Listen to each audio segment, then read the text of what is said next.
Maury County Now is sponsored by First Farmers and Merchants Bank. On this edition of Maury County Now, a classic Maury County Christmas is coming down the chimney with some holiday cheer. Adam Southern is back with historic Maury County, this time on Joseph Brown, one of the original founders of Maury County. Harvest Share needs your help to feed the needy this Thanksgiving. And finally, an interview with Tiffany Howell, creator of the Country Chic line of jewelry. All this and more on this edition of Maury County Now.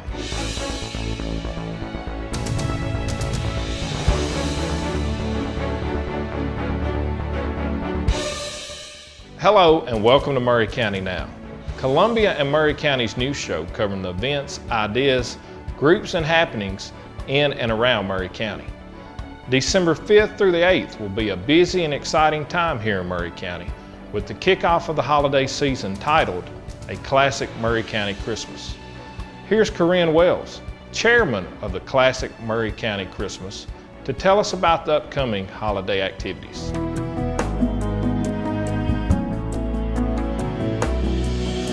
I'm Corinne Wells, chairman of the committee for a Classic Maury County Christmas.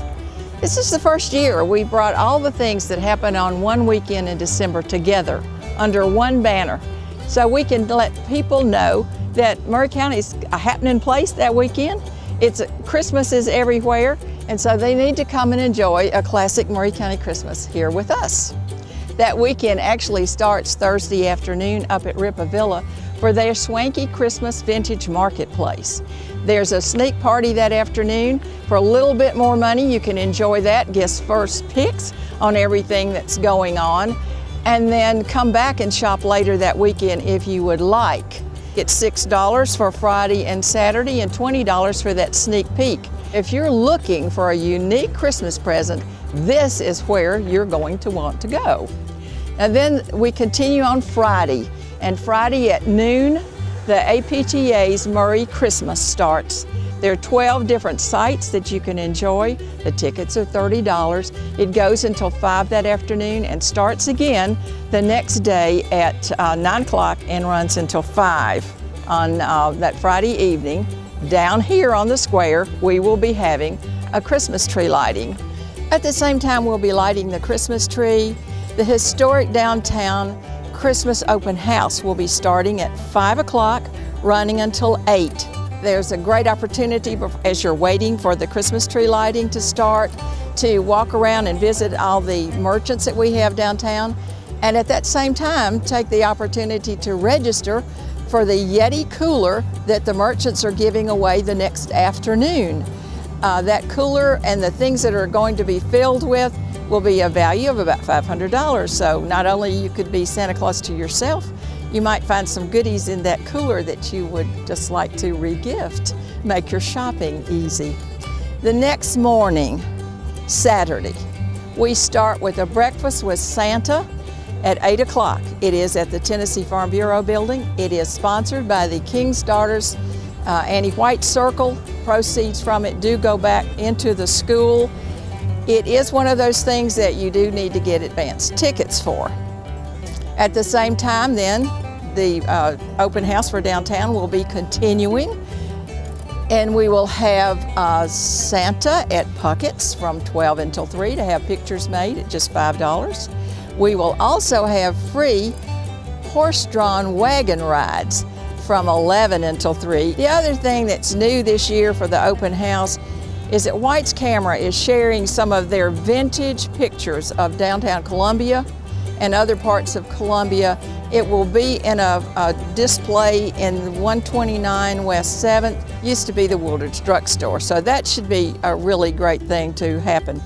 Also going on about that same time, out at the Maury County Park, the Cabin with Santa, and Santa's there with pictures and face painting and all sorts of fun things for the kids, and that's basically a free event, I think, except for pictures with Santa. And we sort of finish up Saturday down in Mount Pleasant, where they have Christmas on Main after lunch. It lasts about 4 hours, I believe. And then around 5 o'clock, the Mount Pleasant Rotary Christmas Parade occurs. And we really end Saturday night down at the Memorial Building with the Confederate Christmas Ball.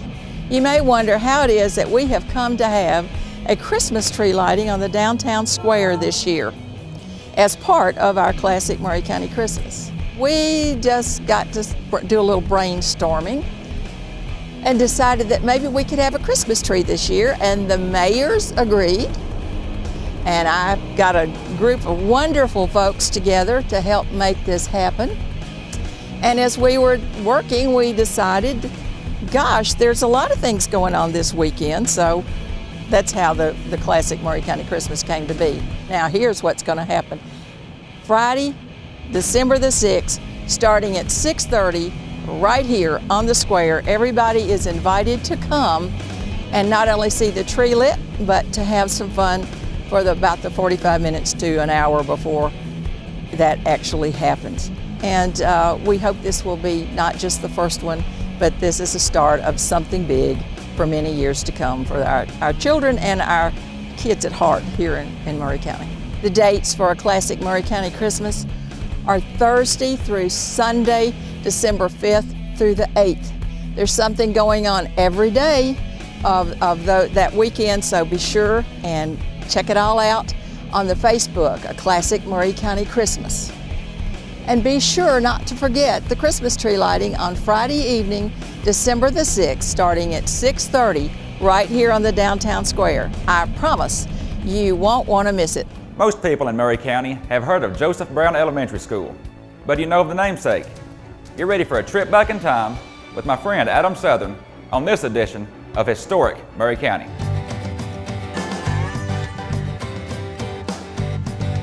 I'm Adam Southern. This is another edition of Historic Maury County. In the last edition, we talked about a man named Joseph Brown, so we're going to pick up again on his story a little bit.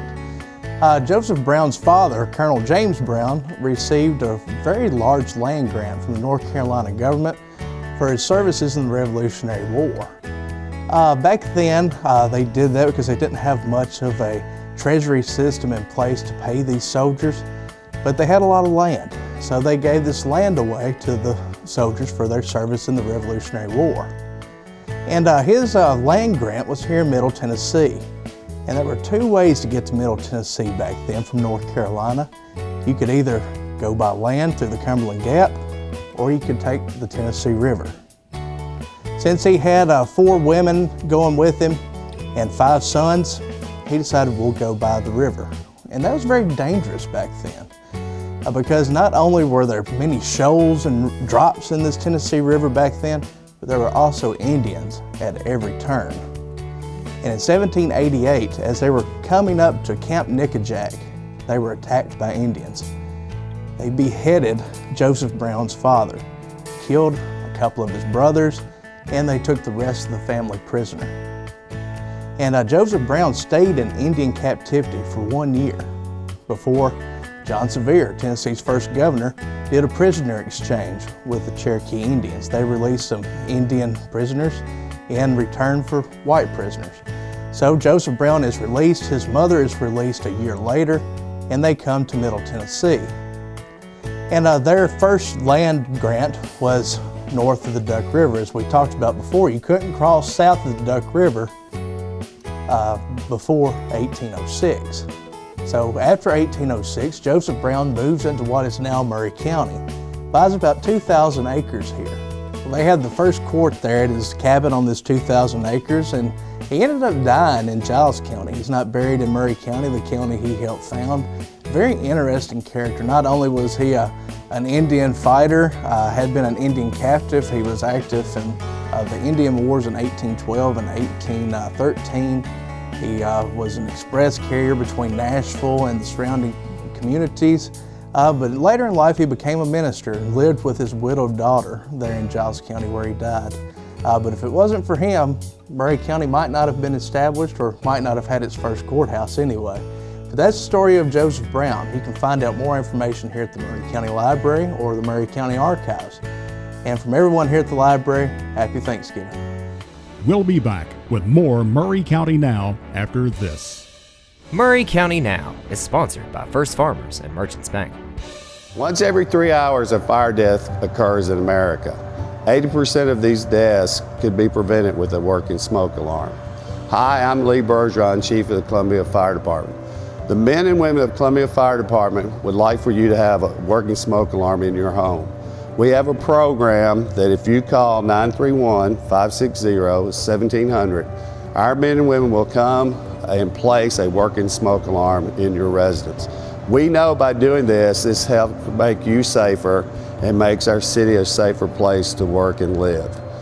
These smoke alarms are brought to us on a grant by Governor Haslam and Commissioner Julie McPeak. Their goal is to place 20,000 working smoke alarms in residents in Tennessee. We know and they know by doing this we can help save lives and prevent the young and the elderly from perishing in fires. Thank you very much. We're back with more Maury County Now on PowerNet 13. A hot meal is something we should all be thankful for, and the Harvest Share of Maury County gives to those in need. We talked turkey with Kathy Harper, Chairman for Harvest Share, about giving food, volunteering your time, and what you can do to help those who are hungry.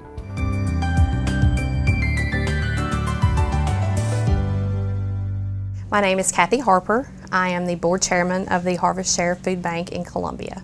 I'm very proud to be here at Harvest Share because we do a great service to the community.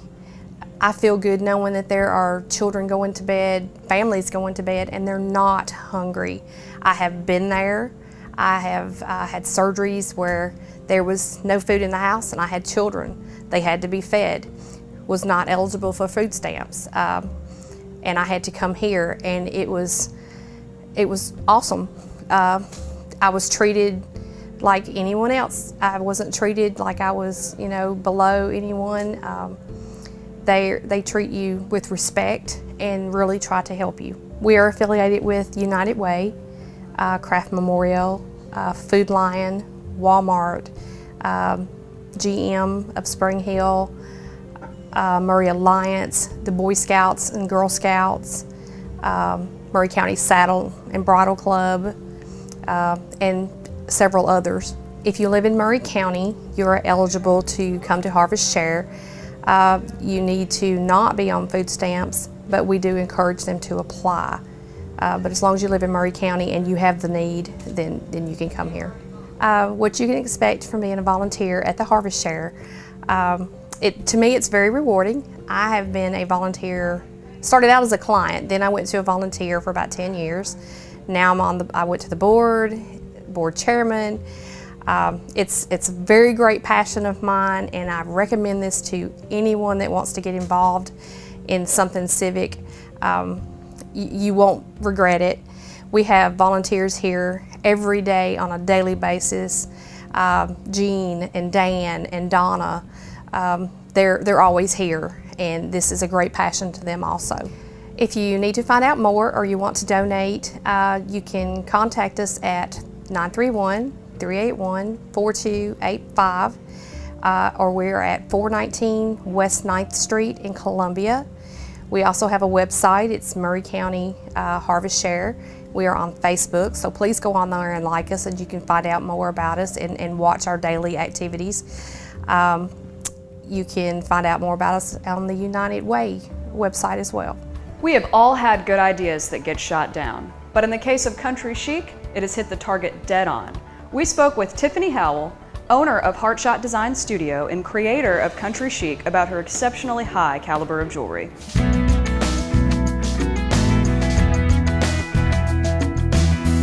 Hi, my name is Tiffany Howell. I am the owner of Heartshot Design Studio, and I just started the line of Country Chic shotgun shell jewelry. And it started by the beginning of dove season this year, was in the beginning of September. And I went out with my husband and 7 of his friends to dove hunt in a field. And when we got done, there was just all these spent shotgun shells laying around. And I told him, we can do something with these. We don't need to waste these. So we just started gathering them up. And then the next weekend, we went and got bags and had everybody gather them up. And from then, I figured out how to cut them down, grind them down, and get them a flat surface to use, and started making jewelry. And the first one that I put on Facebook, people just loved it, and so I've just been rolling with it, and I love it. I've been making jewelry for probably 10 years, but the shotgun shells was the beginning of September, so we're just starting, and it's been extremely successful, very rewarding for us, so I'm very excited to see where it goes. A lot of it is women's jewelry. I make a lot of necklaces. The best seller is a wrap bracelet. That's a leather cord, and you just wrap it around your arm and tie it. Everything I do is custom. I can make whatever you want, pretty much. If you have an idea, I can make it for you. I do a lot of stamped jewelry where I stamp words on dog tags or discs for the wrap bracelets, earrings, rings. I've been making some men's things, men's paracord necklaces, and I'm working on a men's paracord bracelet right now. I go and I look at beads and I think, what could I do with this? Or that's interesting, let me see what I can work with it. And it really just, I come up with it in my head and work it out, and it just happens. I have a big plan for it or a system that I go by. I just kind of come up with it. I wanted it to be memorable. I wanted it to be unique. I wanted it to tell what it is, and it is country, being shotgun and hunting, you know, everything that goes along with that. But I turned it into chic accessories. I turned it into something clever and something, you know, fashionable that you can wear. So that's how I came up with that name. I have a Facebook page. It's www.facebook.com/heartshotdesign. And you can look in the Country Chic album for all my newest styles and prices. I also have an online store. It's www.squareup.com/market/Tiffany-Howell. To find out more information about any of the topics you've seen on this edition of Maury County Now, or to any links we've mentioned, please check out our website at maurycountynow.com and click on the show notes for more details. Maury County Now is sponsored by First Farmers and Merchants Bank. Thanks for watching Maury County Now, and we'll be back on December 9th for a very special holiday episode.